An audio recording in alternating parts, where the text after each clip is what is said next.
Today in our presentation, you will be seeing rivers that are young, mature, and old. In a young river, you will see a narrow floodplain that's shallow with a steep slope. The volume is very small, and the stream is rough with a lot of rocks. The stream is also mostly straight, and you can also see rapids and waterfalls due to the rough stream. In the mature river, it varies between narrow and wide floodplain widths, and the depth of the channel is moderate. The river is flowing, but there are a few rapids. The slope is very moderate, and so is the discharge of the water. The channel has some meanders, but they also have very few rapids.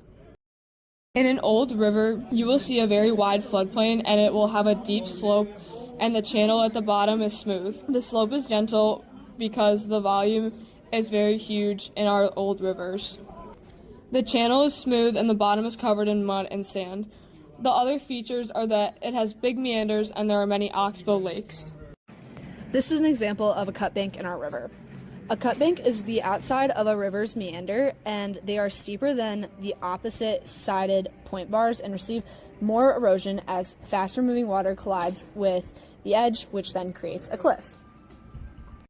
So here we can see a point bar, and a point bar is a depositional feature found in the inside bend of a meandering river or a stream, and it forms when the water flow slows down, causing sediment like sand, gravel, and silt to accumulate. And you can see that with the yellow and different colored rocks and microplastics.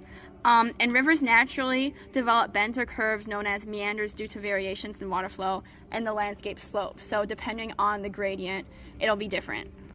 Meanders are natural curvatures in a stream of water, and they occur when water runs over a topographically flat landscape. This is an example of a neck or potential cutoff in our river, and it refers to a section of the river that forms a narrow land or neck between two bends or meanders of a river. Over time, as the river erodes, the bank and meanders can become very narrow. Here we have an oxbow lake, and an oxbow lake is a U-shaped body of water that forms when meanders connect, cutting off water flow, and it's in a U-shape. In our river, you're going to see water velocity differentiation, which refers to the variation of speeds at which the water flows in the different areas of the body of water. In this situation, it's a river, and the velocity can occur due to the waterway being different shapes and the different cut banks in the riverbed. So a delta is a triangular or fan-shaped area of sediment, and it forms when a river slows down and it can't carry sediment anymore, so it just drops it off in one area.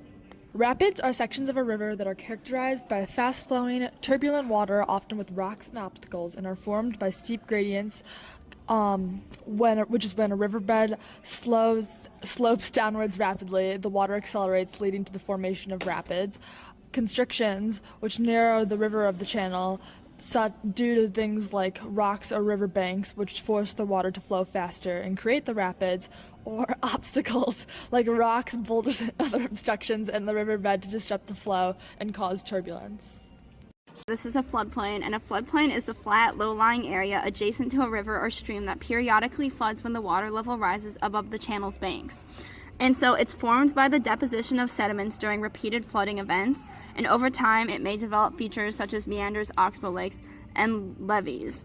So you can see, like, by being repeatedly flooded, it deposited sediments all over. So next up we have a Yazoo stream, and a Yazoo stream is a tributary river that flows parallel to a larger river in the same floodplain. A natural levee in geology is a raised ridge of sediments that form along the sides of a river channel, and these levees are typically composed of sand, silt, and clay, and are created by the natural deposition of sediments during river flooding events. So we can see that here through the yellow microplastics and other colored and weighted rocks in the river.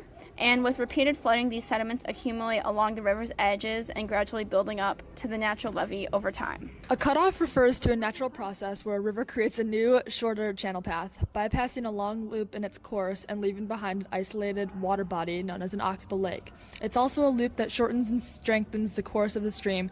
Chutes are forced by lateral erosion of the bank of the upstream arm of the loop, which causes the stream to cut through the neck of the loop into the downstream arm.